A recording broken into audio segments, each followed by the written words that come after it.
भुनक्तु सह वीर्यं करवावहै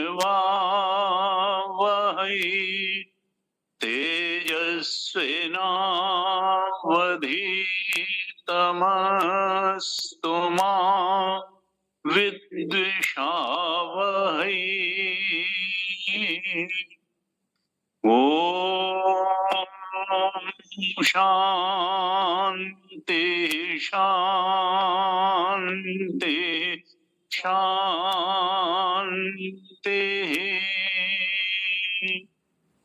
सदाशिव समारंभां शंकराचार्य मध्यमाम् अस्मदाचार्य पर्यन्तां वन्दे गुरु परम्पराम्।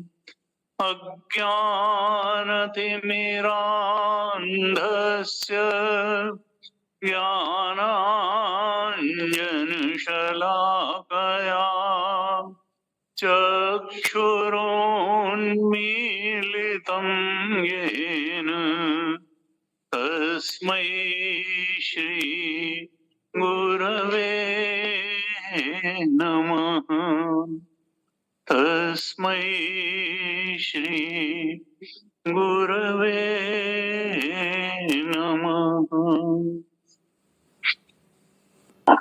ध्यान श्लोकों का पाठ करें। ओम पार्थाय प्रतिबोधितां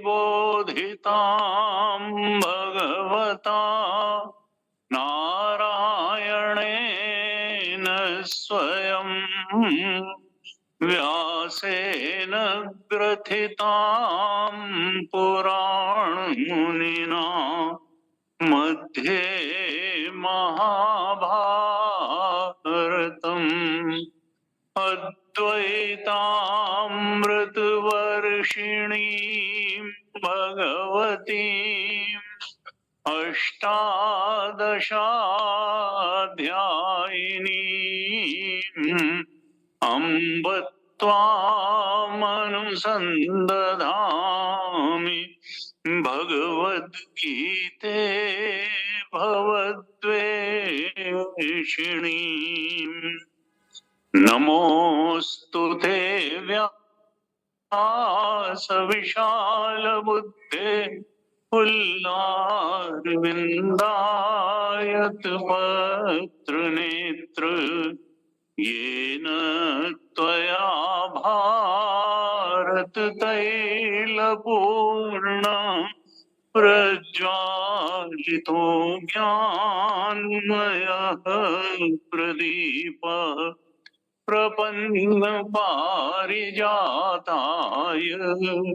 स्तोत्रवेत्रैकपाणये ज्ञानमुद्राय कृष्णाय गीतामृतदुहे नमः। सर्वोपनिषदो गावो दोग्धा गोपालनन्दनः पार्थो वत्सः सुधीर्भोक्ता दुग्धं गीतामृतं महत्।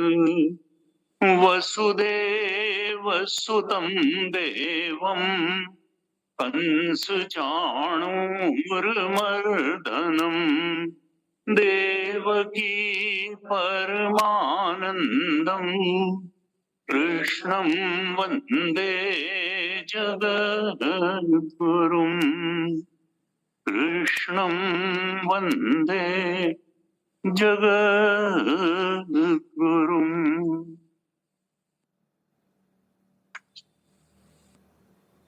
श्रीमद् भगवद गीता का क्या संदेश है? भगवान अर्जुन को और अर्जुन के माध्यम से हम सबको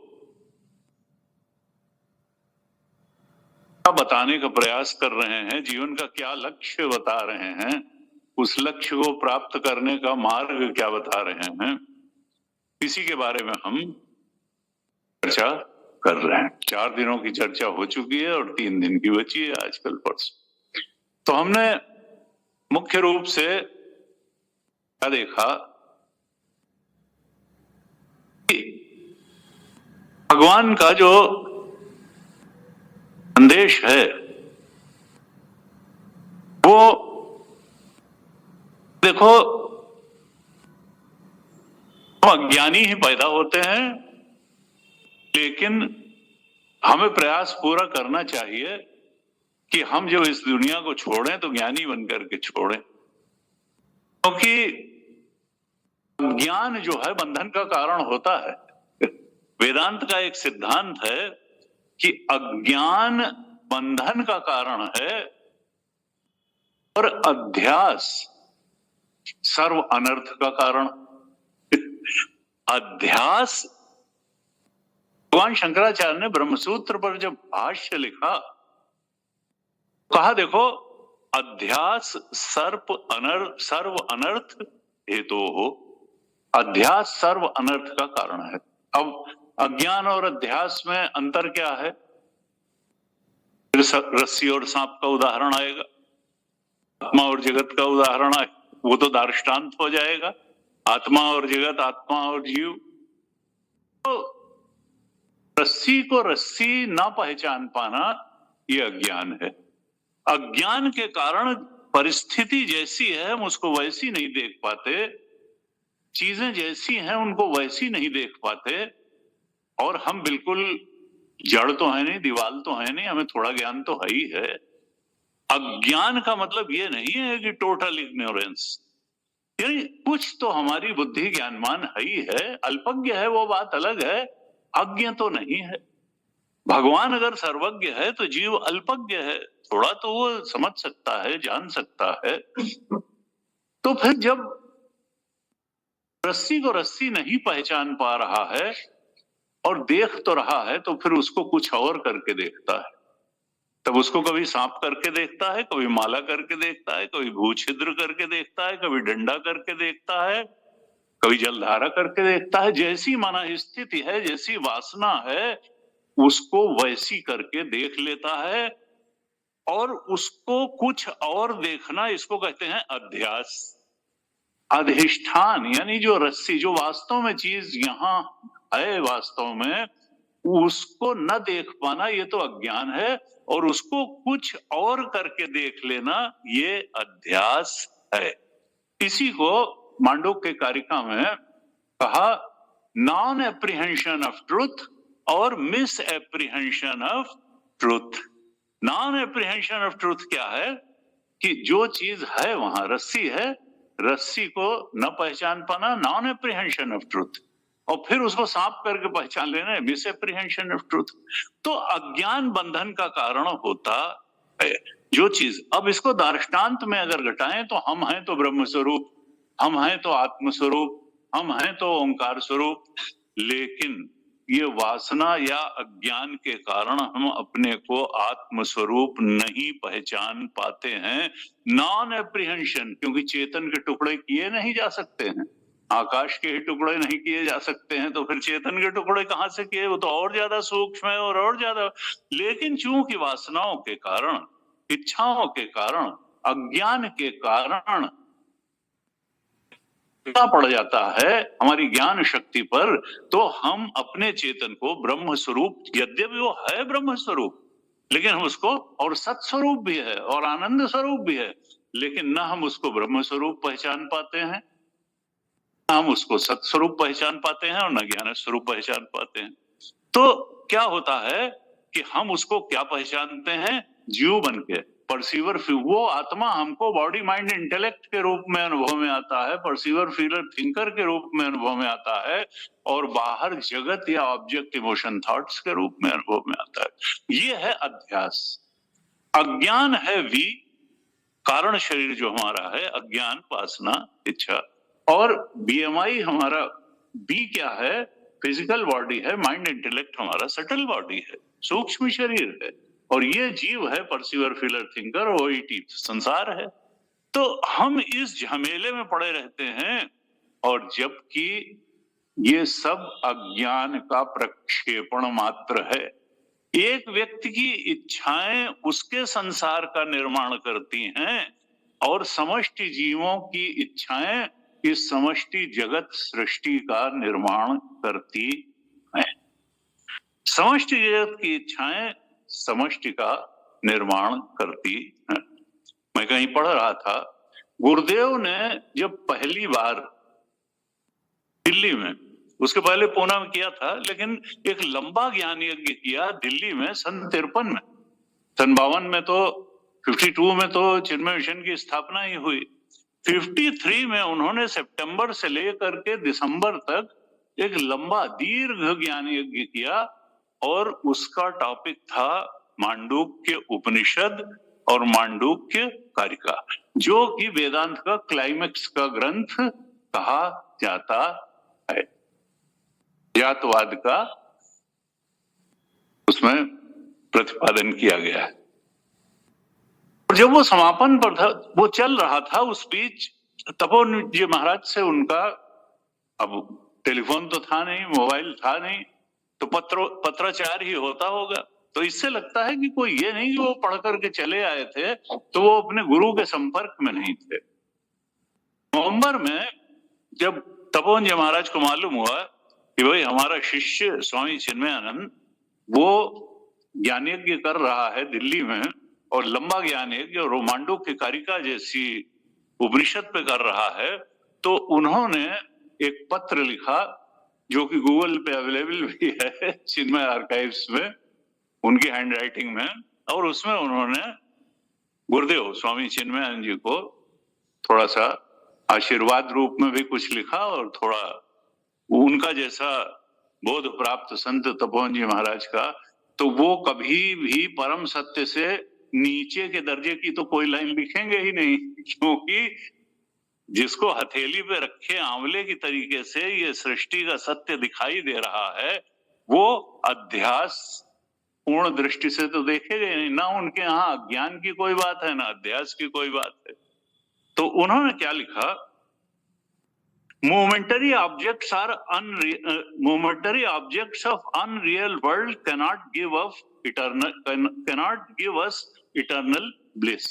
ये जो मोमेंटरी ऑब्जेक्ट्स हैं, ये शरीर भी एक मोमेंटरी ऑब्जेक्ट ही है, भले ये 70, 80, 90 साल के लिए मिला हो। ये जो हमारी पार्टियां हैं, जो हमारा डाइन आउट है, जो हमारा नाइट आउट है, या सो मेनी थिंग्स जिनसे कि हम समझते हैं कि बहुत खुशी मिल जाएगी, वो सब क्या है, क्षणिक ही है। ही संस्पर्शजा भोगा दुख एवते आद्यंतवंतः कौन्तेय नतेषु रमते बुधा। 5वें अध्याय के 22वें श्लोक में भगवान ने कहा। तो तपोवन जी महाराज ने क्या लिखा, उन्होंने लिखा Brahman is the only reality, nothing else is real. अब ये बड़ी चोट पहुंचाने वाली बात होती है, लेकिन अब सत्य तो सत्य ही है, फिर उससे चोट पहुंचती हो या न पहुंचती हो। कई बार गीता जी में भी लोग कहते हैं, हमारे एक बहुत पुराने डिवोटी थे, तो उन्होंने गीता का एक स्वाध्याय मंडल सा शुरू किया, तो उसमें वो बताते थे गीता के लिए।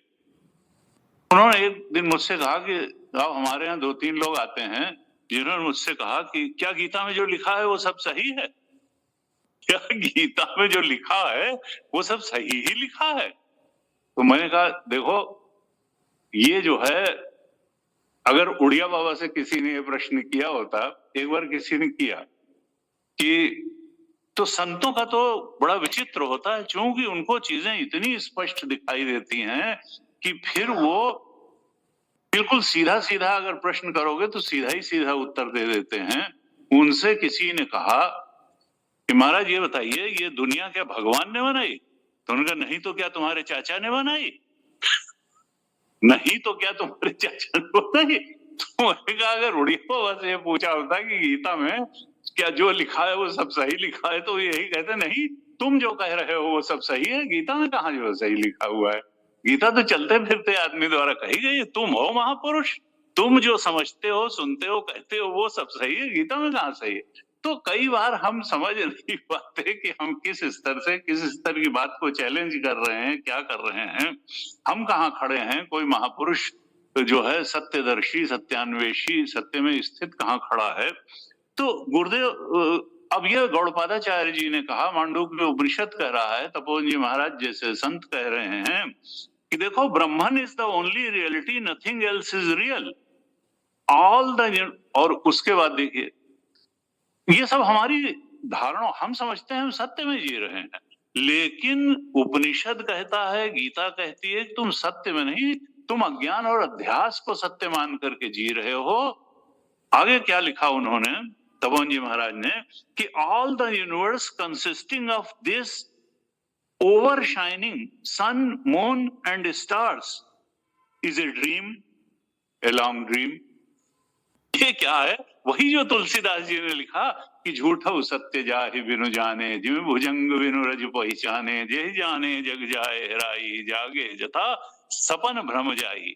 या शंकराचार्य भगवान ने लिखा, संसार स्वप्न तुल्यो ही राग द्वेषादि संकुलः, स्वकाले सत्यवद भाति प्रबोधे सती असद भवेत्। जब आत्मा में जागरण हो जाएगा तो ये वेकिंग स्टेज कैसी निकलेगी, जैसी वेकिंग स्टेट में आने के बाद ड्रीम स्टेट निकली थी स्वकाले से। वो भी स्वकाल में सत्यवत भा रही थी और ये भी स्वकाल में सत्यवत भा, लेकिन आत्मा में जागरण होने के बाद ये ऐसी निकलेगी। तो ये लिखा, फिर लिखा, this perpetual ever lasting universe of waking state is a dream. ये जो वेकिंग स्टेट है ये भी ड्रीम ही है, और momentary objects of unreal world cannot give us eternal bliss. कोई कह सकता है कि भाई ये अध्यास हो, चाहे अज्ञानजन्य हो, चाहे प्रक्षेपण हो, हमको इस पे विचार ही नहीं करना, हमको क्या मतलब है, हम हैं, संसार है और हम जी रहे हैं और हम खुश हैं।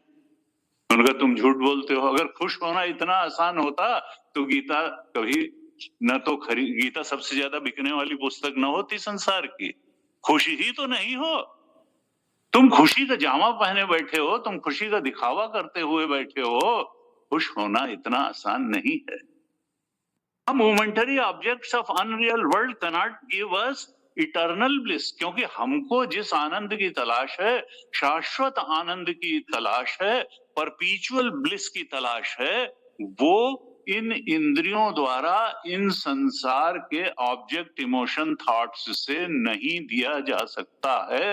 वो जब हमारा ये जीव चेतन, इच्छाओं में कैद चेतन, इच्छाओं का त्याग करके, वासनाओं का त्याग करके अपने ओंकार चेतन स्वरूप को, ब्रह्म चेतन स्वरूप को, परमात्म चेतन स्वरूप को पहचान लेगा, केवल और केवल तभी उस इटर्नल ब्लिस को हम पा पाएंगे।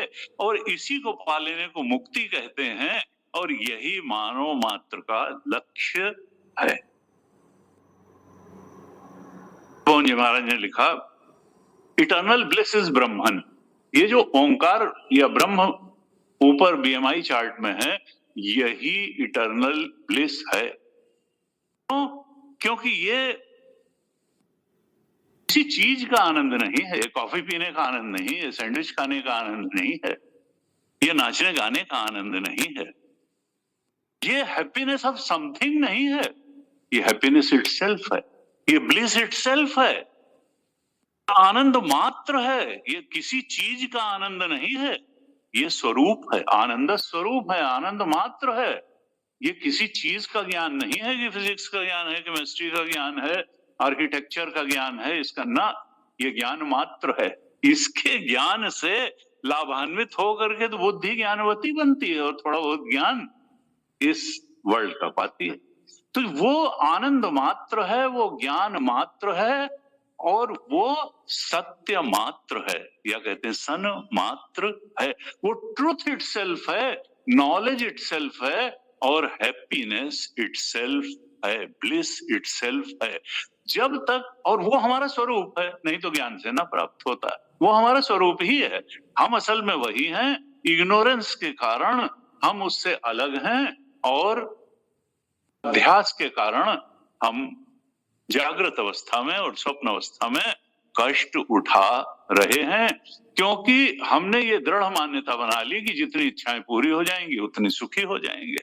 जबकि वास्तविकता ये है कि ककून की तरीके से जब एक इच्छा पूरी नहीं होती है तो उस प्रोसेस में 10 इच्छाएं और खड़ी हो जाती हैं, हम परेशान हो जाते हैं। और संतों ने ये कहा, कबीर ने कहा, देखो ये तृष्णा जो है भोग करके पूरी नहीं होती है। आशा तृष्णा नाम हुई और मर मर गए शरीर। ये शरीर पूरा हो जाएगा, तृष्णा पूरी नहीं होगी, इच्छा पूरी नहीं होगी, जन्म जन्मांतर से नहीं हुई। हाँ, इसके मिथ्यात्व को अगर हम समझ लें तो निश्चित रूप से फिर हम इच्छाओं के पार बैठे हुए अपने स्वरूप आनंद के बोध में दृढ़ता से स्थित हो सकते हैं। तपोवन जी महाराज ने वहां पर लिखा कि we should realise that eternal imperishable blissful Brahman get established there. हमको उसको जानना भी चाहिए, ब्रह्मानंद को, और वहां दृढ़ता से स्थित भी हो जाना चाहिए। लेकिन क्या इतना आसान है कि कोई कहे कि हो जाओ और हम हो गए? उन्होंने लिखा, only turiya Brahman is real and not 3 states. वो ओंकार ही सत्य है, जो तुरीय ब्रह्म हमारा आत्मा है वही सत्य है। ये तीनों अवस्थाएं यानी वेकिंग स्टेट, ड्रीम स्टेट और डीप स्लीप स्टेट, जागृत, स्वप्न और सुषुप्ति, ये अवस्थाएं सत्य नहीं हैं, बल्कि इनका जो अधिष्ठान ब्रह्मन ओंकार हमारा परमात्म स्वरूप है, सत्य तो वही है। वास्तविकता ये है कि ये हमारी वासनाओं का प्रक्षेपण मात्र है। 3 अवस्थाओं का संसार कभी क्रिएट ही नहीं हुआ। ये जो है ये केवल जैसे सपने में सपने का संसार क्रिएट हुआ था, ऐसे ही जागृत में जागृत का संसार क्रिएट हुआ है। इसलिए ये स्वप्न ही है। लेकिन अब जो सत्य है वो क्या है कि मैं तुरीय ब्रह्म हूं। मैं क्या हूं? मैं ओंकार स्वरूप तुरीय ब्रह्म हूं। लेकिन इस सत्य को, इस तथ्य को अनुभव कर पाना केवल बौद्धिक समझदारी से बहुत दूर की बात है।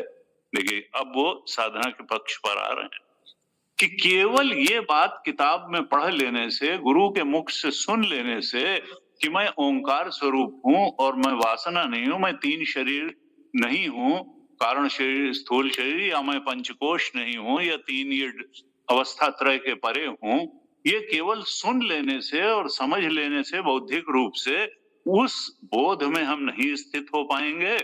तो फिर क्या करें उसके लिए? वो कहते हैं कि देखो, by God's grace only his real nature, turi state can be realized. भगवान की कृपा की आवश्यकता है उस बोध को प्राप्त करने के लिए। और देखिए, जो तपोवन जी महाराज, उन्होंने तो शायद रामचरितमानस पढ़ी भी नहीं होगी, क्योंकि वो तो साउथ के थे, तमिल, तेलुगु वो और मलयालम ही जानते रहे, और या अंग्रेजी जानते रहे या संस्कृत जानते रहे। लेकिन तुलसीदास जी ने बिल्कुल वही बात कही कि सोई जानत तुम देहु जनाई और जानत तुम्हें होई जाई। यानी गॉड ग्रेस से ही उसको जाना जा सकता है और जान करके वही हो जाता है। गॉड ग्रेस से ही जाना जा सकता है। By God's grace only his real nature तुरी स्टेट कैन बी रियलाइज्ड। फिर अब गॉड ग्रेस कैसे मिलेगा? तुलसीदास जी ने क्या कहा? मन क्रम वचन छाण चतुराई, भजत कृपा करी है रघुराई। भगवान का भजन किया जाए। अब practice the love and devotion of God. भगवान से प्रेम करना सीखें, भगवान के प्रति भक्ति करना सीखें, और भगवान लगातार याद करना सीखें। इटर्नल ब्लिस पाने के लिए भगवत कृपा की बहुत आवश्यकता है। मतलब क्या है? Knowledge is important, practice of knowledge is even more important. Gita के उपदेश तो महत्वपूर्ण हैं, लेकिन उन उपदेशों के अनुसार आचरण करना उससे भी ज्यादा। ये नहीं कि सुन के बैठ गए तो फिर कुछ नहीं मिलने वाला है। हमारे यहाँ कई बार नामों को लेकर के भी बहुत विवाद रहता है। नाम क्या है? तो भागवत जी में कहा कि वदन्ति तत्त्वविदः तत्त्वज्ञ ज्ञानमद्वयम् ब्रह्मेति परमात्मेति भगवान इति शब्दते। ब्रह्मेति परमात्मेति भगवान इति शब्दते। देखिए, नाम के झगड़े में नहीं पड़ना है। जो तत्व है, जो ओंकार है, जो तत्वविद हैं, तत्वदर्शी हैं, जिन्होंने उस परम सत्य आत्म तत्व ब्रह्म तत्व को रियलाइज किया, जान लिया अपने आत्मा के रूप में, उन्होंने कहा उसी को ब्रह्म कहते हैं, उसी को भगवान कहते हैं, उसी को तत्व कहते हैं, तो उसी को अद्वय चेतन अद्वय तत्व कहते हैं। उसके अलावा कुछ रियल नहीं है दूसरा। वदन्ति तत्त्वविदः तत्त्वज्ञ ज्ञानमद्वयम् ब्रह्मेति परमात्मेति भगवान इति शब्दते। हमने पिछले दिनों में थोड़ी चर्चा की कि भगवान का स्मरण करते रहना और अंतःकरण की शुद्धि, इसका साधन गीता में क्या बताया? तो यह हुआ कि कर्मयोग जो है वो बताया। कर्मयोग का मतलब क्या है कि हम कर्मठता तो बहुत जानते हैं, लेकिन कर्मयोग कई बार नहीं जानते। गीता में कोई लिस्ट ऑफ एक्शंस नहीं दिया कि ये कर्म जो है ये करोगे तो कर्मयोग होगा और ये करोगे तो ये कर्मयोग नहीं होगा। तुम जो भी कर रहे हो वही करते रहो, लेकिन तुम्हारा अप्रोच बदलना चाहिए। अगर तुम इच्छाओं की गुलामी करते हुए कर्म कर रहे हो, इच्छा परायण कर्म कर रहे हो, तो तुम कर्मठ हो, तुम कर्मयोगी नहीं हो। और अगर तुम ईश्वर की प्रसन्नता के लिए कर्म कर रहे हो, भगवान की को प्रसन्न करने के लिए कर्म कर रहे हो, भगवान शंकराचार्य ने लिखा ईश्वराय भृत्यवत करोमि। ईश्वर का नौकर बन करके, ईश्वर का भक्त बन करके, ईश्वर का दास बन करके मैं कर्म कर रहा हूं। सेवक सेव्य भाव बिनु भव न तरी और गारी, तुलसीदास जी। मैं भगवान का दास हूं, मैं रामदास हूं, मैं कृष्णदास हूं, मैं तो भगवान दास हूं। तो उनका दास बन करके हम कर्म करें। हम इच्छाओं के गुलाम बन करके अगर कर्म कर रहे हैं तो अंतःकरण शुद्ध नहीं होगा। हाँ, इच्छा पूर्ति हो सकती है। तो अंतःकरण शुद्ध करना है तो निष्काम कर्म करना है, भगवान की प्रसन्नता के लिए कर्म करना है। ये बात तो हम पिछले 4 दिन में काफी स्पष्ट रूप से कह चुके हैं। अब एक बात आती है कि कर्मयोग तो ठीक है, इससे अंतःकरण की शुद्धि हो जाएगी, और शुद्ध अंतःकरण में परम सत्य के बारे में एक सहज जिज्ञासा उत्पन्न होती है। ये एक शुद्ध अंतःकरण का लक्षण है। जैसे इच्छाओं से आक्रांत अंतःकरण इच्छित वस्तु व्यक्ति पदार्थ के बारे में ही चिंतन करता है और उसी को फिर पाने का प्रयास करता है, उसी के लिए जीवन लगाता है, उसी प्रकार से जो सात्विक शुद्ध पवित्र और निर्मल अंतःकरण कर्मयोग के द्वारा हो जाता है, तो फिर परम सत्य के प्रति जिज्ञासा उसमें स्वाभाविक रूप से उदित होती है। और तब उस जिज्ञासा की पूर्ति के लिए वो स्वतः भी प्रयत्न करता है और नेचर या परमात्मा भी उसकी मदद करते हैं। हनुमान जी कहते थे तुम पुकारो, दरवाजा खोल दिया। ये क्रिश्चियनिटी में भी था कि तुम्हारे अंदर अगर दृढ़ इच्छा होगी ज्ञान प्राप्त करने की, तो गुरु तो खटखटा के आएगा तुम। और उनके जीवन में तोतापुरी आए, तोतापुरी आए और तोतापुरी ने उनसे कहा भाई ध्यान करो, अब ये द्वैत से ऊपर उठ जाओ, अब अद्वैत तत्व के बोध में प्रतिष्ठित हो जाओ।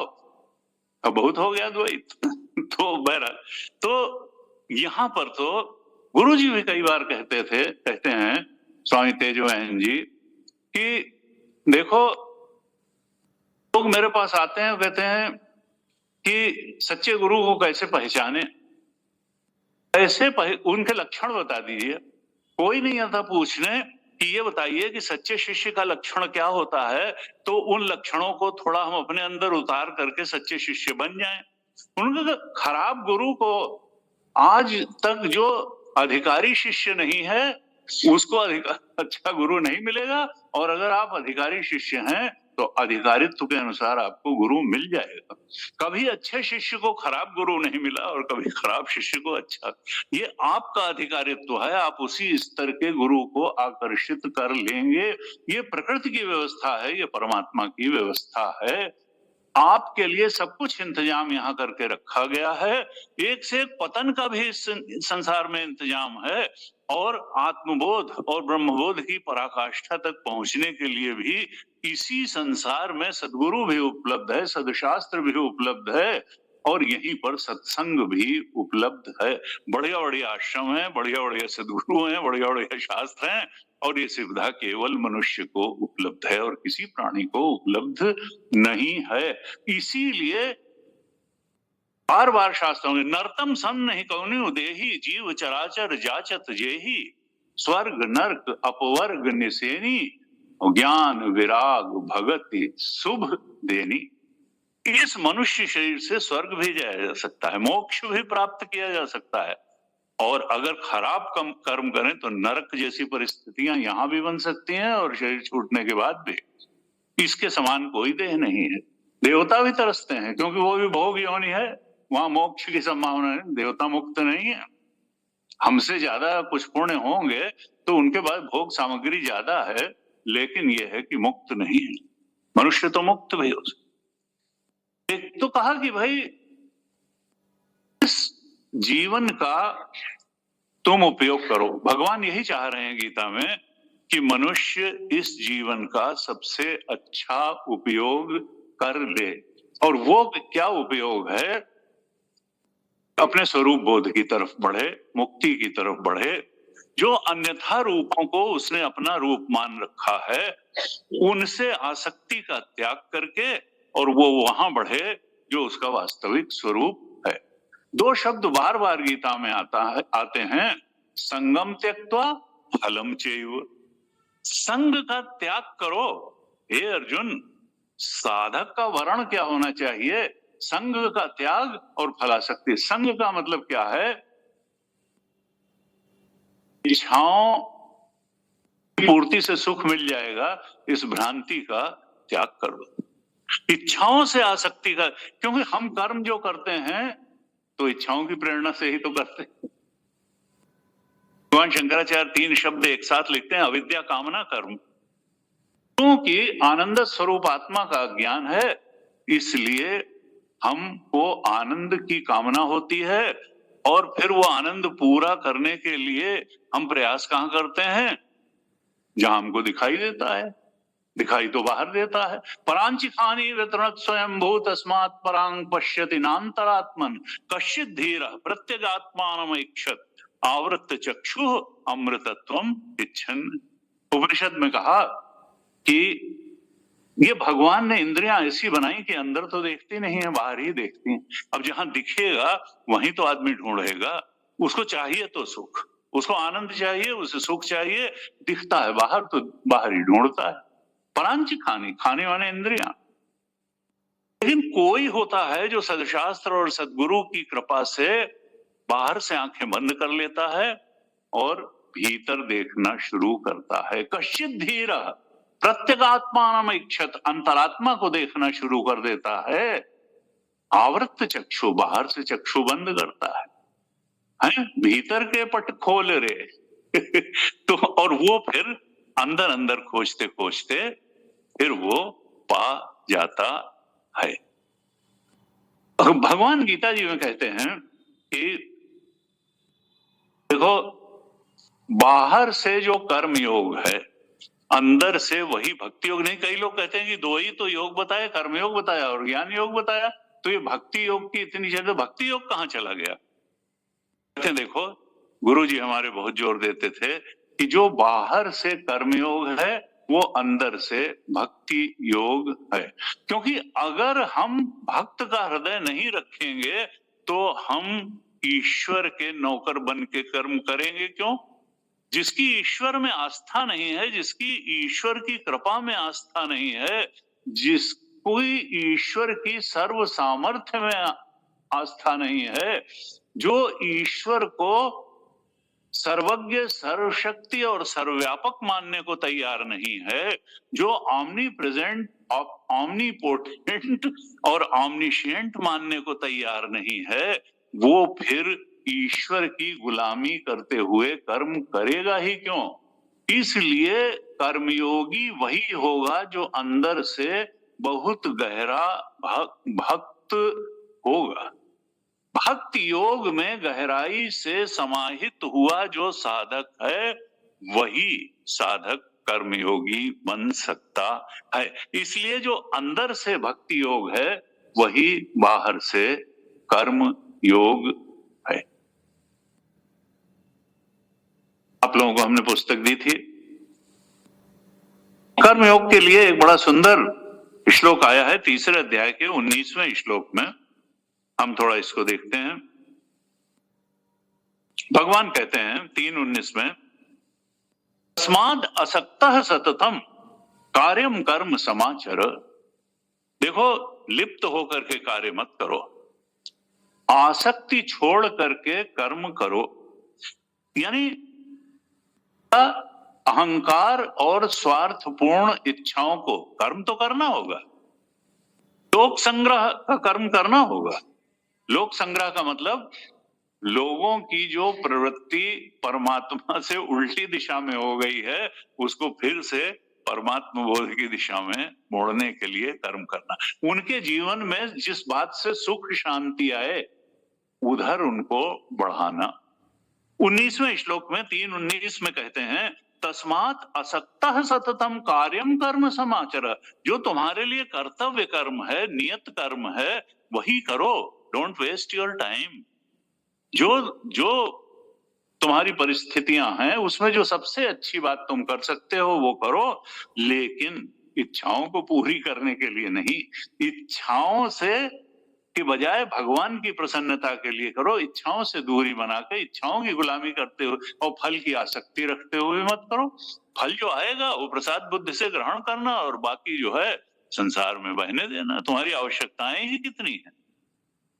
तुम जो है, जब देखिए, एक व्यक्ति की भी इच्छाएं पूरी करने की सामर्थ्य इस पूरे संसार के भोग पदार्थों में नहीं है। ये भागवत जी में कई बार श्लोक आया है कि एक व्यक्ति की भी, देखिए, मन में इतनी इच्छाएं होती हैं कि फिर जो है ये संसार के सारे भोग पदार्थ भी कम पड़ जाएं और एक आदमी का मन नहीं भरेगा।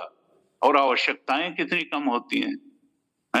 तेजोमैन जी यहाँ आते हैं, मैं देखता हूँ 3 लुंगी 3 कुर्ता लेकर के चले आए और अपना वो धुल गया एक आध और बस हो गया। थोड़ा एक रोटी थोड़ा चावल सवेरे खाना है, एक रोटी थोड़ा चावल शाम को खाना है, कुछ आवश्यकता ही नहीं। और फिर वहां गए, पूना का आश्रम बन रहा था, तो लोगों ने कहा भाई तेजोमैन, खुद ही कहते हैं, तेजोमैन से कह दो कि पहले 50 लाख रुपया ले आए तो फिर यहाँ, और फिर उसको बढ़ाना था। विश्वविद्यापीठ यूनिवर्सिटी वगैरह बनवा रहे थे, तो बैठा उन्होंने कहा I am in urgent need of 500 crore.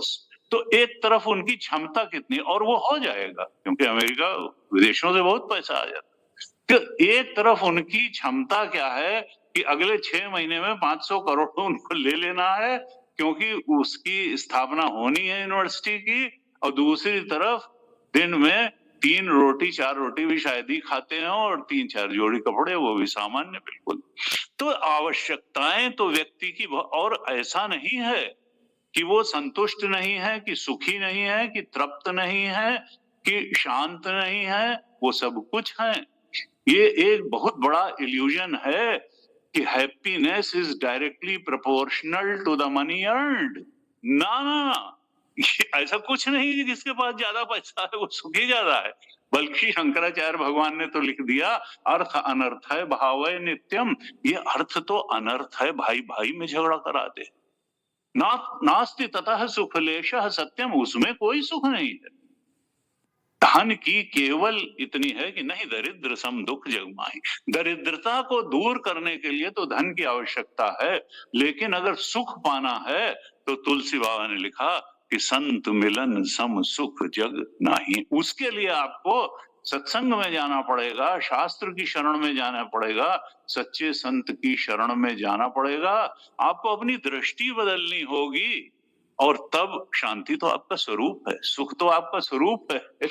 हाँ, इस शरीर की आवश्यकताएं होती हैं, पंचभूत से इस बने शरीर को जरूर पंचभूत की रोटी, कपड़ा, मकान, दवाई, आवास की जरूरत होती है बस, लेकिन धन की उतनी ही उपयोगिता है। फिर तुम सोचो कि अब अगर तुम धन से भोजन के अंबार लगा दोगे तो ये होने वाला। भागवत जी में कहा कि देखो सारे संसार के जो भोग पदार्थ हैं, एक व्यक्ति की मन की भी सारी इच्छाएं पूरी करने में समर्थ नहीं हैं। आवश्यकताएं सबकी पूरी होती हैं और इच्छाएं आज तक किसी की सब पूरी नहीं हुई। शरणानंद जी कहते थे मरते समय जो अपने को बहुत सफल मान रहा है व्यक्ति, उससे अगर पूछा जाए कि भाई तुम्हारी सारी इच्छाएं पूरी हुई, तुम अब दुनिया छोड़ गया, तो कहेगा नहीं सारी तो नहीं पूरी हुई। उसका तो कुछ इच्छाएं पूरी हुई, कहेगा हाँ कुछ तो पूरी हुई। और जो सबसे असफल व्यक्ति अपने को मान रहा है, उससे भी अगर मरते समय पूछा जाए कि भाई तुम्हारी सारी इच्छाएं, वो कहेगा नहीं सारी तो नहीं, कुछ पूरी, हाँ कुछ पूरी हुई। तो ये कैसी दुनिया बनाई भगवान ने कि सारी इच्छाएं किसी की पूरी नहीं होती हैं और कुछ इच्छाएं सबकी पूरी होती हैं। तो वो कहते थे ये इसलिए ऐसी बनाई है कि तुम ये जान लो कि जो पूरी भी हो गई उसके बाद क्या तुम सातवें आसमान के ऊपर उड़ने लगे? नहीं, इच्छा पूरी होने के पहले जो आकर्षण होता है कि इच्छा पूरी हो जाएगी तो जनी क्या मिल जाएगा, थोड़े समय तक मिलता भी है। जैसे कोई गाड़ी है, भाई बहुत बड़ी अच्छी गाड़ी है और हम सोचते हैं ले ले ले ले ले ले, और किसी दिन पैसा हो जाए और फिर हमने 25 लाख की गाड़ी ले ली, कुछ समय तक लगता है कि कहीं डेंट भी न लग जाए, खरोंच न डाल दे कोई, और 6 महीने बाद अब कुछ नहीं, वो नॉर्मल हो गया उसमें बैठना, अब क्या है। तो जैसी इच्छा पूरी होने के पहले इच्छा थोड़े दिन तक लगा कि वो अच्छा, उसके बाद फिर वैसे ही। तो यहाँ उनका ये इसलिए बनाया है कि जो इच्छाएं नहीं भी पूरी हुई वो भी पूरी अगर हो जाती तो कोई बहुत जो है तुम सातवें आसमान के ऊपर न उड़ने लगते, बात वैसी ही करीब करीब बनी रहती जैसी अभी है। इसलिए संसार की इच्छाओं के पीछे बहुत दौड़ने का कोई मतलब नहीं है। आत्मबोध का मतलब है अपने आनंद स्वरूप आत्मा की तरफ बढ़ने का मतलब है, और उसका रास्ता इच्छाओं के त्याग से होकर के जाता है, इच्छाओं की पूर्ति से होकर के नहीं जाता है। आवश्यकताएं की पूर्ति सबकी हो जाती है, इच्छाओं की पूर्ति आज तक सारी इच्छाओं की पूर्ति किसी की न हुई न होगी। हमको ऐसे ही जगत में रहना है, भगवान ने ऐसा ही जगत बनाया है कि तुम जो है बस आराम से। रजनीश की सब बातें तो नहीं ठीक थी, लेकिन वो कहते थे कि देखो ये संसार में तुम आए हो, प्रगति बहुत अच्छी चीज है, लेकिन यहाँ हर व्यक्ति दौड़ रहा है। यहाँ क्या है, प्रथम की दौड़ है, और तुमको क्या 2 4 6 लोग अपने से आगे दौड़ते हुए जो है मिलते हैं, और तुम सोचते हो कि इस वाले से आगे मिल जाए, इस 2 3 4 से आगे निकले, फिर देखते हो कि 2 4 3 आगे हैं, यानी आगे बना ही रहता है कोई कोई प्रथम की दौड़ में। उन्होंने कहा ये है क्या? उन्होंने कहा ये इसलिए है, इस मुवालते में न रहो कि कोई कभी प्रथम आ जाएगा। इस हिस्ट्री में कोई प्रथम कुछ कह नहीं सकते हैं कि कौन फर्स्ट था, कोई फर्स्ट नहीं था। क्यों? क्योंकि ये दौड़ लीनियर है ही नहीं, ये सर्कुलर दौड़ है। ये दौड़ जो है सर्कुलर है, हमेशा कुछ लोग तुमसे पीछे रहेंगे और कुछ लोग तुमसे आगे रहेंगे, इसलिए दौड़ने का आनंद लो, आनंद के साथ जीवन जियो। बहुत ज्यादा राइवलरी में और मत्सर में और ईर्ष्या में इसको पीछे छोड़ना ना। भगवान ने जितनी क्षमताएं हमको दी हैं, जितनी ज्ञान शक्ति दी है, जितनी क्रिया शक्ति दी है, उससे लोगों का कल्याण करते हुए हम बिल्कुल आनंद पूर्वक, निश्चिंतता पूर्वक, समता पूर्वक अपना जीवन जीते रहें। यही गीता का संदेश है। बहुत आसक्त होके नहीं, इच्छाओं से आसक्त होके नहीं, फल से आसक्त होकर के नहीं। तो 3:19 में भगवान ने कहा तस्मात् असक्तः सततम कार्यम कर्म समाचर। समाचर ये भी नहीं कि हल्के हल्के लिए, सबसे अच्छे ढंग से करिए, जैसे आप सम्यक आचरण करिए कर्म का, जो भी आपका कर्म है, और अहंकार और स्वार्थ, ego and ego centric desires से ऊपर उठ करके भगवान की भक्ति बनाए, अपने कर्म को पूजा के फूल बना लीजिए। मानो कर्म रूपी पूजा के फूल हम भगवान के चरणों में अर्पित कर रहे हैं, इस तरह से आपका पूरा दिन पूजा बन जाएगा। यही सतत स्मरण का तरीका है, यही भगवान को हमेशा याद रखने का तरीका है कि हमारे कर्म भगवान के लिए पूजा के फूल हैं, उनके चरणों में अर्पित हैं, हमारी इच्छाओं को अर्पित नहीं है, हमारी ईगो और ईगो सेंट्रिक डिजायर्स के फुलफिलमेंट के लिए हम कर्म नहीं कर रहे हैं, भगवान की प्रसन्नता के लिए कर रहे हैं। कहा तस्माद असक्तः सततम कार्यम कर्म समाचर, असक्तो ही आचरण कर्म परम आपनोति पुरुष। कहा ये, और ये इतनी छोटी साधना नहीं है। जब तुम असक्त हो करके और ईश्वर के भक्त हो करके कर्म करते हो, जब तुम इच्छाओं और फल से असक्त होके और ईश्वर के भक्त बन करके कर्म करते हो, तो परम आपनोति, तुम जो सबसे ऊंची बात है परमात्मा, उसको प्राप्त करने के अधिकारी बन जाते हो, बल्कि प्राप्त ही कर लेते हो। परम आपनोति पुरुषः। इस प्रकार से कर्म करते हुए, अंदर से भक्त बन करके, बाहर से कर्मयोगी बन करके, अंदर से भक्ति योग में रहते हुए जब तुम कर्म करते हो, तो फिर भगवान की कृपा से तुम सर्वोच्च स्थिति को प्राप्त कर लेते हो। 10वें अध्याय के 9वें श्लोक, 10वें श्लोक और 11वें श्लोक, अध्याय 10 के 9, 10 और 11 श्लोक में भगवान ने कहा कि इस तरह से अगर तुम मेरा स्मरण बनाए रखोगे, देखिए गीता हमारे अस्तित्व का सबसे गहरा पार्ट हमारे विचार हैं, और विचार से हम या तो संसार का चिंतन कर सकते हैं और या परमात्मा का। तुलसी मन तो एक है, भावे तहां लगाओ, चाहे हरि की भगति कर, चाहे विषय कमाओ। हम विषय चिंतन में भी इन विचार शक्ति का इस्तेमाल कर सकते हैं, और हम भगवत चिंतन, आत्मचिंतन में भी इस विचार शक्ति का इस्तेमाल कर सकते हैं। गीता का संदेश क्या है कि तुम आत्मचिंतन द्वारा आत्मबोध को प्राप्त करो, आत्मचिंतन में इस विचार शक्ति का इस्तेमाल करो। तो 10:9 में कहा मत चित्ता, तुम संसार चित्ता बन करके मत रहो। यद्यपि कर्म संसार में ही करना पड़ेगा, रहना ये शरीर संसार में ही रहेगा, लेकिन अंदर से अगर भक्त हो तो संसार की बात भी तुम्हारे लिए भगवान की पूजा बन जाएगी। तुम राग द्वेष में पड़ के कर्म नहीं करोगे। अचित्ता मदगत प्राणा, अपने चित्त में तुम मुझ परमात्मा को बसा लो। मदगत प्राणा, प्राणा का अर्थ यह है इंद्रियां। यहां जो भी है उसको भगवान का स्वरूप मानो, बड़ा कठिन हो जाता है। हम समझते हैं ये हमारे आदमी है, ये उसके आदमी है, ये हमसे जलन रखते हैं, ये हमसे प्रेम करते हैं। नहीं नहीं। रमण महर्षि ने उपदेश सार में लिखा, जगत ईषधि युक्त सेवनम, ये जगत में ईश्वर बुद्धि करके रहो। जगत ईषधि युक्त सेवनम, अष्टमूर्ति भ्रत देव पूजनम। ये संसार मानो भगवान का शरीर है, और ये सब प्राणियों के हृदय में चेतना बन करके परमात्मा ही बैठा हुआ है। इसलिए तुम तो इस पूरी सृष्टि को परमात्मा के शरीर के रूप में देखो। जगत ईषधि युक्त सेवनम, और इसकी सेवा करो, इसकी सेवा करो। जगत ईषधि युक्त सेवनम अष्टमूर्ति भ्रत।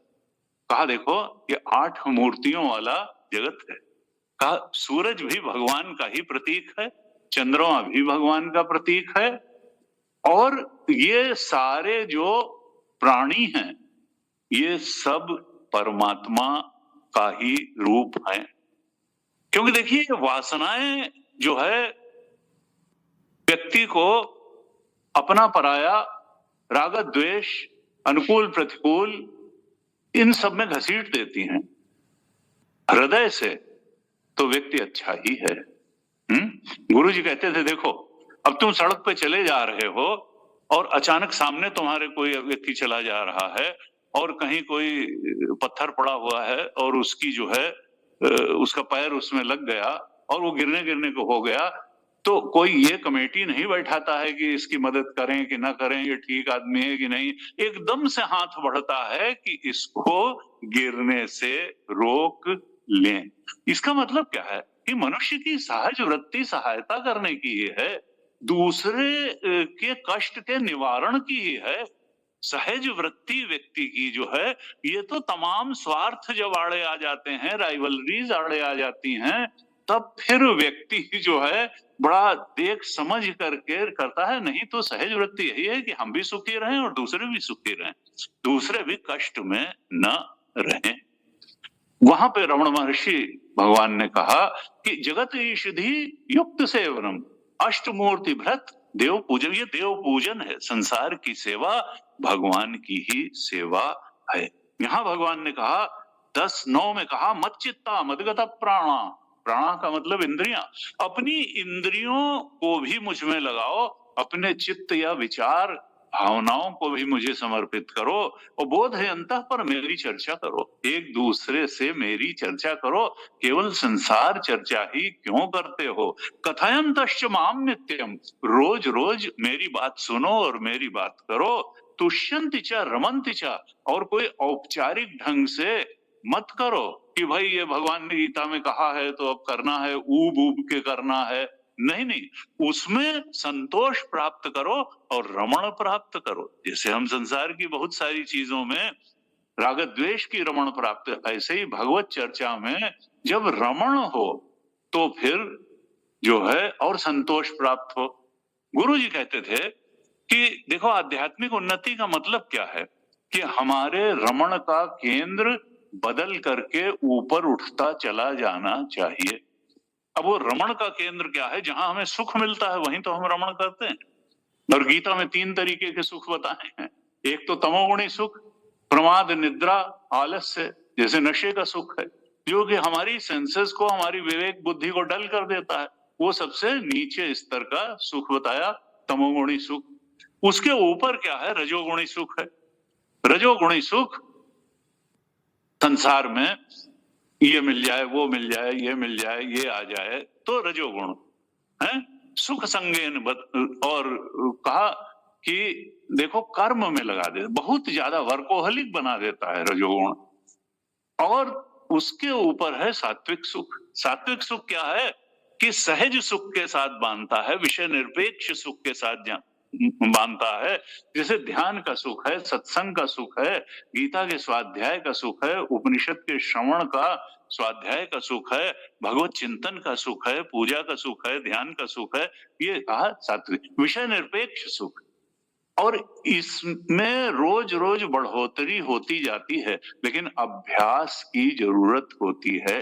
अभ्यासात रमते यत्र और दुखांतम च निगच्छति। 18वें अध्याय में भगवान ने, 18वें अध्याय के 36वें श्लोक में भगवान ने कहा ये 3 तरह के सुख हैं, लेकिन ये जो सतोगुणी सुख है, अभ्यासात रमते यत्र, एकदम से आप किसी को एक दिन सत्संग में ले जाइए तो ऊब जाएगा। वो कहेगा अरे इससे अच्छा तो जो है थोड़ा सा मॉल घूम आए होते। तो जो है अभ्यासात रमते यत्र, लेकिन एक बार अगर सात्विक सुख जो है उसका रस महसूस हो गया, उसमें थोड़ी मेहनत करनी पड़ेगी, लेकिन अगर अभ्यास हो गया तो रमण वहां हो गया। अभ्यासात रमते यत्र, तो सारे दुख जीवन से विदा हो जाएंगे। क्योंकि दुख क्या थे?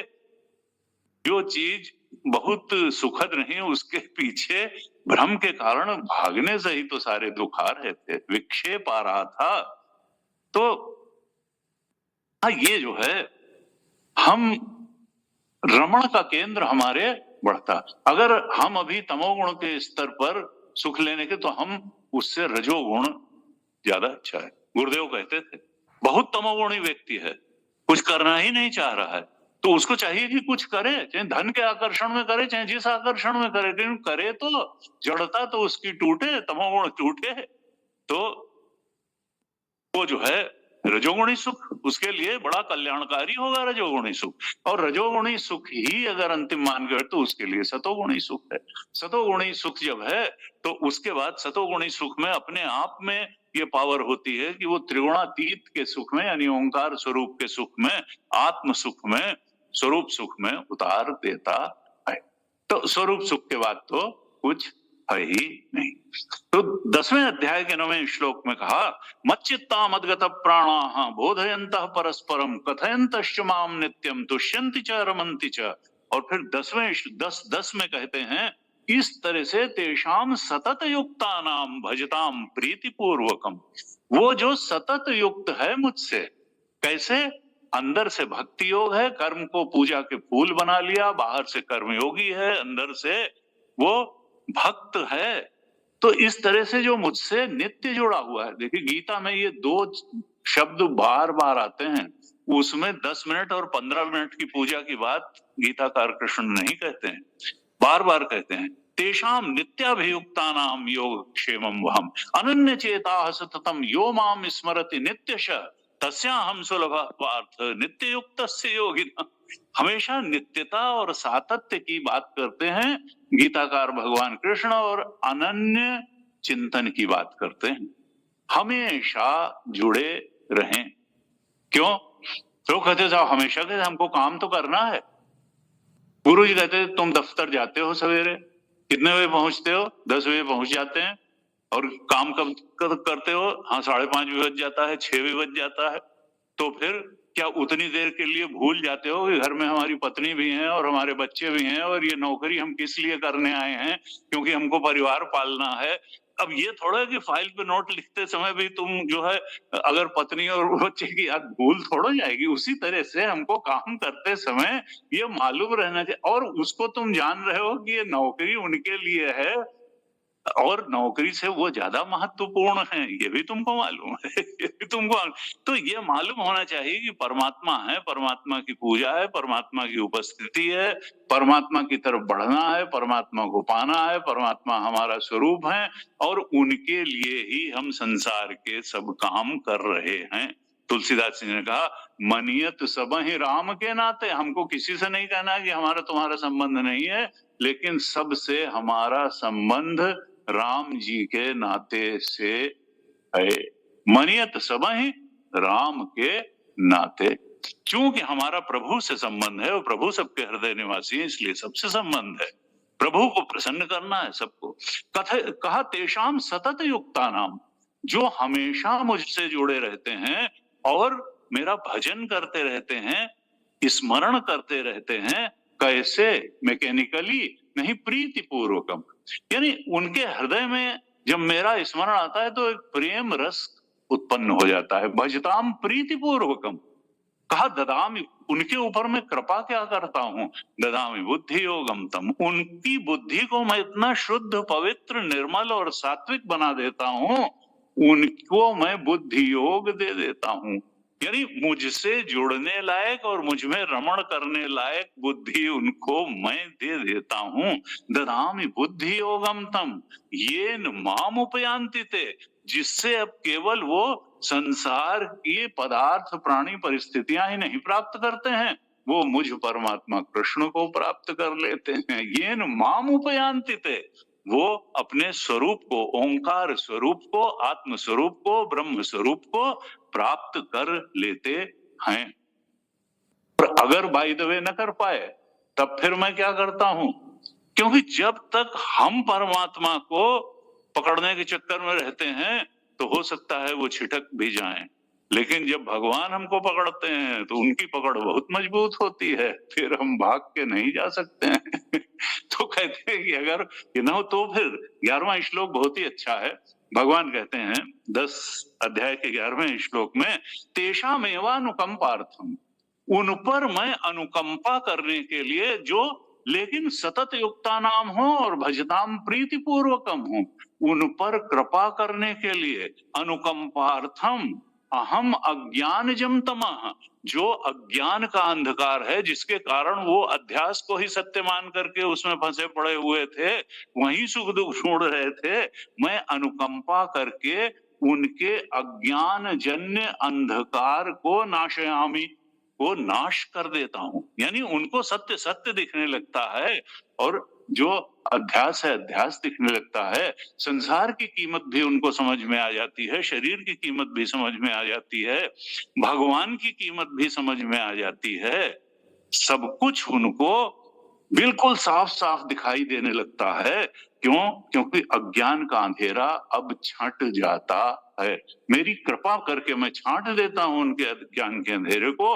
नाशयामि आत्मभावस्थो, और वो आत्म स्वरूप में स्थित हो जाते हैं। अभी तो अपने को जीव मान के चल रहे थे, अब इस आत्मा के ब्रह्मत्व के बोध में स्थित हो जाते हैं। ज्ञान दीपेन भास्वता, क्योंकि मैं स्वयं उनके हृदय में ज्ञान दीपक लेकर के खड़ा हो जाता हूं। यानी भगवान के तरीका के, अगर हम कर्मयोगी बन करके जीवन जिएंगे, अगर हम भक्ति योग का जीवन जिएंगे अंदर से, कर्मयोग का जीवन जिएंगे बाहर से, तो भगवान या तो किसी ज्ञानी गुरु को हमारे जीवन में भेज देंगे, और नहीं तो भगवान स्वयं हमारे हृदय में ज्ञान का दीपक ले करके खड़े हो जाएंगे, जिससे कि अज्ञान का अंधकार नष्ट हो जाएगा और हम शाश्वत शांति को प्राप्त कर लेंगे, शाश्वत सुख को हम प्राप्त कर लेंगे।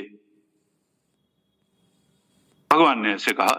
भगवान छठे अध्याय के 14वें श्लोक में कह रहे हैं कि देखो, युक्त बन करके मत जियो, मुझसे कट के मत जियो, मुझसे जुड़ के जियो, युक्त बन करके जियो। छठे अध्याय के 14वें श्लोक में भगवान कह रहे हैं, प्रशांत आत्मा विगत भी। देखो, संसार में व्यक्ति डरा हुआ है। हम बाहर से बहुत दिखाने की कोशिश करते हैं कि हम बड़े निर्भीक हैं, लेकिन वास्तविकता यह है कि व्यक्ति जो है उसको बहुत बहुत होती है, परेशानियां रहती हैं, और सबसे बड़े भय क्या है? बड़ा मृत्यु का भय। मृत्यु का भय है। पंच क्लेश बताए योग दर्शन में, कहा अविद्या, अस्मिता, राग, द्वेष, अभिनिवेश, पंच क्लेश। इसमें पहला वाला, पहली वाली जो क्लेश बताया, उससे अगला वाला उत्पन्न होता है। पहले तो आत्मा का ज्ञान, ओंकार स्वरूप का ज्ञान, अविद्या, और फिर उस अस्मिता। जब एक अखंड सर्वव्यापक आत्मा हमारा स्वरूप है, इसका ज्ञान हो गया, तो हमने अपने को जीवात्मा समझ लिया, इच्छाओं में कैद चेतन समझ लिया, शरीर में कैद चेतन समझ लिया, और बुद्धि में पड़ा हुआ आत्मा का प्रतिबिंब समझ लिया। हमने अपने को अहंकार समझ लिया। अब इस अहंकार को सजाओ, कभी ये फूलेगा, कभी ये पिचकेगा। इसके फूलने से हम फूल जाएंगे, इसके पिचकने से हम पिचक जाएंगे, और ये मिथ्या है। ये हमारा स्वरूप है ही नहीं। और ये ईगो, एंड तब क्या है, ईगो सेंट्रिक डिजायर्स से इसको सजाने की फुलफिल कोशिश है। और यही हमारी क्या है कि गलत दृष्टि, भ्रांत दृष्टि है कि ईगो को सत्य मान करके, ईगो सेंट्रिक डिजायर्स को फुलफिल करके इसको जो हम सजाते हैं, और जब डिजायर्स नहीं पूरी होती हैं तो ईगो हमारा बिखरने लगता है। अपमान। गुरु जी कहते देखो, हमने अपनी एक इमेज बना रखी है।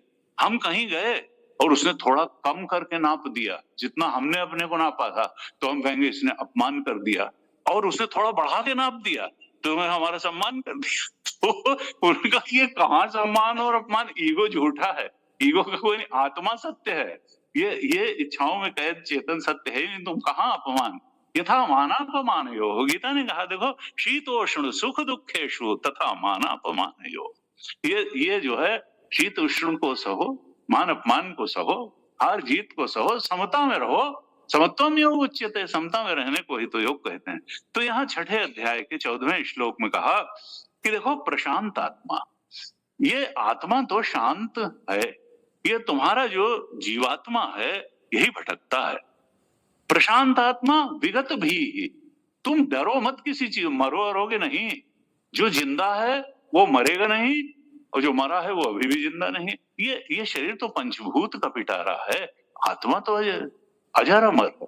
आत्मा नहीं मरेगी, तो अविनाशी है, वो न पैदा हुआ है और न मरेगा।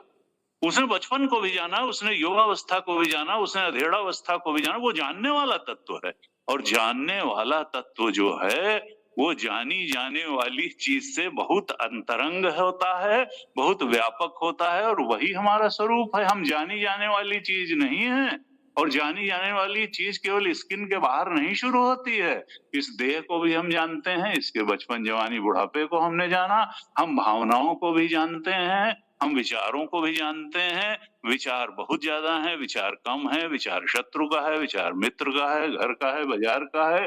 जानी जाने वाली चीज से जानने वाला अलग होता है, और हम जानने वाले हैं, हम जानी जाने वाली चीज नहीं है। ये बहुत स्पष्ट होना चाहिए। और हम कहा प्रशांत आत्मा विगत भी ब्रह्मचारी व्रते स्थिता। हम ऐसा आचरण करें जो हमारे ब्रह्म स्वरूप की तरफ हमको बढ़ाने वाला हो। और ब्रह्म स्वरूप की तरफ बढ़ाने वाला आचरण क्या होता है?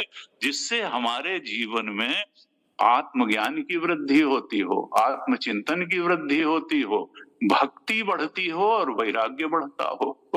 यानी कर्मयोग, भक्ति योग, ज्ञान योग, इनकी शरण में रहते हुए हम जीवन जिए तो प्रशांत आत्मा विगत भी ही ब्रह्मचारी व्रते स्थिता मन संयम में मत चित्तो, भगवान में चित्त लगा दें और मन और इंद्रियों का संयम करते हुए रहें। युक्त आसीत मत पर, कहते हैं अर्जुन मुझसे जुड़ करके रहो और मुझे सबसे बड़ी बात मानते हुए रहो। अपनी सफलता को बड़ी मत मानो, अपने शरीर के स्वास्थ्य को भी ठीक, सब चीज को ठीक रखना चाहिए। देखिए ये नहीं है कि हम अपनी फाइनेंशियल पोजीशन को नेग्लेक्ट करें, फिजिकल हेल्थ को नेग्लेक्ट करें, सोशल पोजीशन को नेग्लेक्ट करें।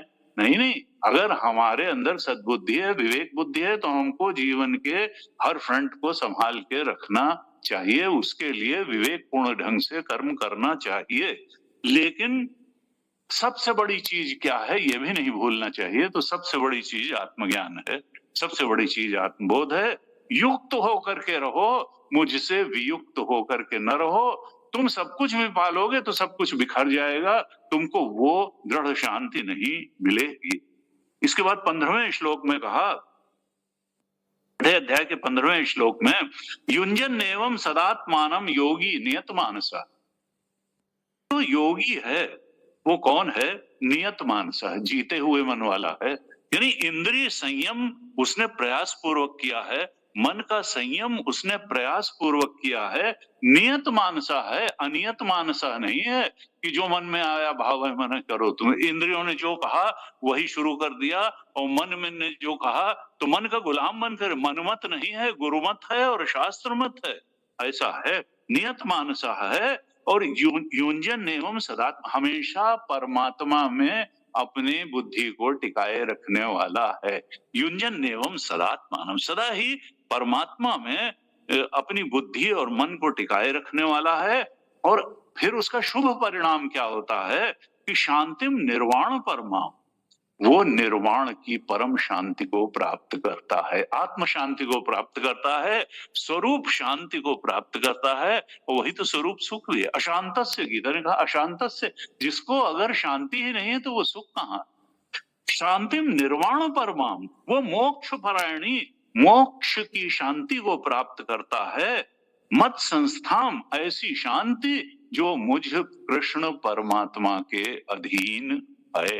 मत संस्थाम अधिगच्छति, यानी जो भी जीवन का चरम और परम प्राप्तव्य संभव था, परम शांति, मोक्ष की शांति, मोक्ष का सुख, स्वरूप का सुख, स्वरूप की शांति, इस प्रकार से भक्ति योग के पथ पर चलते हुए, मुझसे हमेशा जुड़े रहते हुए, कर्म योग के पथ पर चलते हुए, वो जीवन के परम और चरम लक्ष्य मुझ कृष्ण परमात्मा में दृढ़ स्थिति को प्राप्त कर लेता है। भगवान कृपा करें, हम सब की बुद्धि वैसी बने, हम सबको वैसी सामर्थ्य मिले जिससे हम अपने ओंकार स्वरूप की तरफ, आत्म स्वरूप की तरफ तेजी से बढ़ें और इसी जीवन में हम उस अपने चरम और परम लक्ष्य को प्राप्त करें। क्योंकि कोई बहुत बड़ी बात होनी नहीं, केवल अज्ञान का नाश होना है। और भगवान की कृपा से क्या नहीं हो सकता है। कर्तुम अकर्तुम अन्यथा कर्तुम, उनके लिए कोई चीज असंभव नहीं है, क्योंकि भगवान दयालु हैं, कृपालु हैं, कंपैशनेट हैं और बस हमें वो ताकत चाहिए कि हम उनकी कृपा को आकर्षित कर सकें। गुरु जी कहते थे तुम भगवान की तरफ एक कदम चलो, वो तो 4 कदम चलने के लिए तैयार बैठे हैं, लेकिन हम उनकी कृपा को कई बार रोक देते हैं, भगवत परायण जीवन न जी करके विषय परायण जीवन